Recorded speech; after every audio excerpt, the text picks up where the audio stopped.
Welcome Acolytes of a galaxy far, far away, and welcome back to the channel. In the main Star Wars mythos, we are mostly focused on the ancient order of the Jedi and the great empire of the Sith, with these two factions of the Force being at war since around the year 7000 BBY. Although these wars ebb and flow, they never seem to totally cease. Because of this focus, the Jedi and the Sith are usually seen as the pinnacles of all things Force related. However, there exist a great many different organizations all across the galaxy that worship and use the Force very differently than the Jedi or the Sith. And in today's video, we will be stepping away from these two main factions and going through as many organizations of the Force as we can find. Specifically today, the light side. Hopefully, documenting all the ones that we know about both in canon as well as in Legends continuity. Again, to make this a bit more cohesive, we'll be splitting this video into two parts, the light side organizations and the dark side, with the neutral and or other outliers sprinkled in between. So without further ado,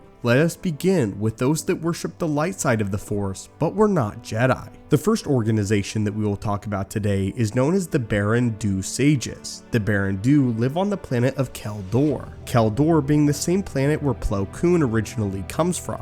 In fact, in Legends continuity, Plo Koon actually revisits his homeworld and trains with the Barondu Sages, which is where he learned most of his deeper connections to the Force. The Barondu Sages were proficient in precognition, able to warn their city officials of whenever the frequently violent storms of Keldor would be blowing in. Not only this, but their wisdom in the Force was that allowed them to eventually become the head of Keldor society, as they were worshipped and looked upon as priest-like figures with their precognitive abilities. They were also able to prevent catastrophes and wars altogether. The Barondu philosophy and methodology centered on finding inner peace and calm and growing closer to the Force by heeding it. The sages counseled against rash action and spent a great deal of their time in meditation, contemplating the mysteries of the Force itself. Many confused the sages' emphasis on meditation and contemplation for apathy and reluctance to act. But in actuality, they were merely waiting for the precise, perfect moment in order to act, as was dictated to them by the Force itself. Having said this, they were by no means militant like the Jedi Order. They didn't wield lightsabers or really any weapons besides their training staffs. However, they were not entirely defenseless, as they had mastered the ways of white lightning, which is most likely a variant of electric judgment.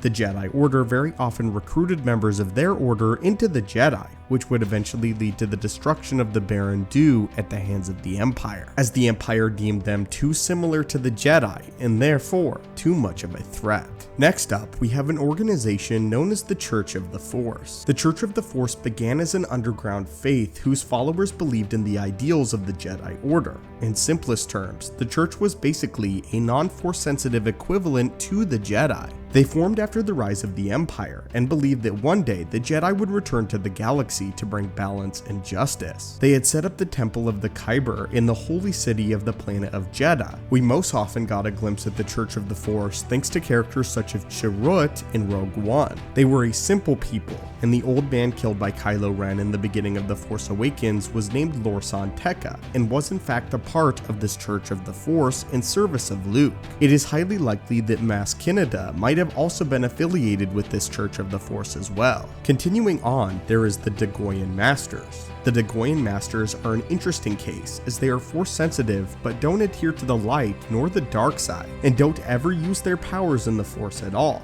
believing that objectifying it was perverse. This makes them a unique group, as again they had the ability to touch and use the Force and yet refused to do so. The group even labeled the Jedi as kidnappers, after mistakenly believing that they had inducted a group of Barbotan children against their will. The Dagoyan Masters practice meditation and connection with the Force exclusively, not using combat in the slightest, and only wishing to use the Force for educational purposes. The Dagoyan tradition was widely practiced by the Bordatan people, who aspired to find a personal connection with the Force. All Bordatans received an education at a Dagoyan school, and meditation was a part of a citizen's life. Serving the planet as artisans and sculptors, the average Borgatan was encouraged to practice the tenets of the Order, but participation was completely voluntary and not considered an obligation, as they were not forced to join the Order. Much like the Barondu Sages, they too govern their people in a certain way. The governing council of the planet, known as the Buckley Council, was comprised of both the Dagoyan Masters and the people who observed the Dagoyan tradition. These groups were made of mystics who mostly lived in monasteries like monks throughout their world. The next group that we would like to discuss today is known as the Falanasi, a religious order of the White Current. The Falanasi were Force adepts skilled in the use of projection, illusions, as well as concealment, but avoided the use of powers that manipulated the physical world such as telekinesis. Like the witches of Dathomir, the Falanasi were almost exclusively women and hardly trained any men. In legends, the Falanasi were originally native to the planet of Luktazek, but went into hiding after refusing to pledge loyalty to Emperor Palpatine. Luke Skywalker canonically used the Falanasi's method of projection during his battle against Kylo Ren in Star Wars The Last Jedi, as they were the originators and creators of the ability. The group had mastered using the Force to create a projection of themselves that could appear anywhere in the galaxy. This technique was chronicled by ancient Jedi Masters in the sacred texts, in which they described it and named it Simil Furturis. The technique required the user to pour their life essence into the cosmic force. This is likely why Luke Skywalker died immediately following this complex ability, not to mention the strain of using such an ability after being cut off from the Force for so long. Next up, we have the Guardians of the Wills and the Disciples of the Wills, also known as the Guardians of the Kyber Temple. These would have been the Church of the Force's equivalent to their own Jedi Knights during the reign of the Empire.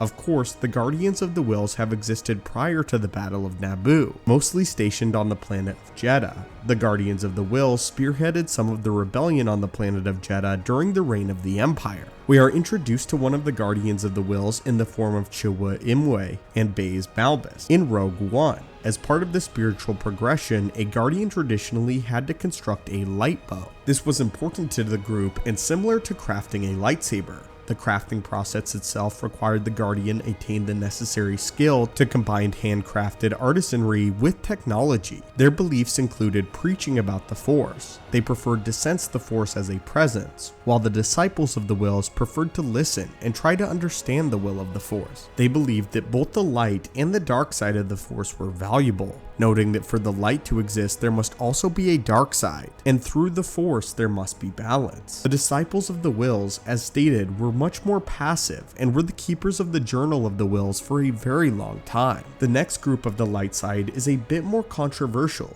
These would be the Order of Aspectu. We only learn a little bit of the Order of Aspectu in the Vader comic series, and it is dictated to us by Dr. Aphra. Orduspektu was a splinter group of the Jedi Order that was thought to have existed long before the Galactic Civil War, until they met their doom at the hands of the Orthodox Jedi. Various accounts said that their headquarters were located in the citadel of Rur, and one of their leading members was known as Rur at some point, either as part of the original intent of building or through ulterior additions. The Orduspektu used the Great Temple to build up a Masasi on Yavin 4 to store data, including a map room giving directions to the citadel of Rur. Rur himself was the leader of the Order of Aspectu, and the one who was spearheading the separation from the Jedi. According to one account, Orduspektu was a violence-loathing Jedi sect that sought to selflessly prolong life for all, believing that the Jedi were too violent. When all the Orthodox Jedi raided the fortress, the Orduspektu were forced to activate a device that seemingly caused them to disappear, perhaps ascending to a higher form of existence. Although they sound like they should be hailed as true Jedi Knights, another version of probable events differs from this, and states that the Orduspektu had kidnapped Jedi Padawan learners, whom they callously sacrificed in an attempt to gain immortality, and ultimately gaining it. For our final group of light side organizations, any players of the Jedi Fallen Order will recognize these immediately: the Zepho Sages. The Zepho Sages were Force-sensitive Zepho who wielded the Force, which they referred to as the Life Wind. By the Imperial era, the Sages were extinct along with their entire Zepho species. The three Sages were Ilram, Kujet, and Muktril. Each of these Sages had a tomb. The tomb of Ilram was an underground structure and was a proving ground and training facility for the sages to study the life wind before ultimately becoming his resting place. The sage Mukrul resided in a large temple where he asked for offerings from the Zepho people. When he died, this too became his resting place. However, not all of these sages were in the light side. Instead of thriving and researching the force on Zepho like the other two sages, Kujet established their power on the planet of Dathomir. Kujet became consumed by the darkness of the planet, promising power and control over the life wind, making one of the first separations between the light and the dark side of the Force in the ancient Star Wars era. Well friends, that concludes this list of all the non-Jedi light side Force organizations. But what did you think of these and their different viewpoints? Do you believe that any of them had superior views to the Jedi themselves? Let us know in the comments down below. Again, we will be making a video based entirely around dark side organizations that were not the Sith, so stay tuned for that. As always, my friends, may the Force be with you, and we hope that you have a great day.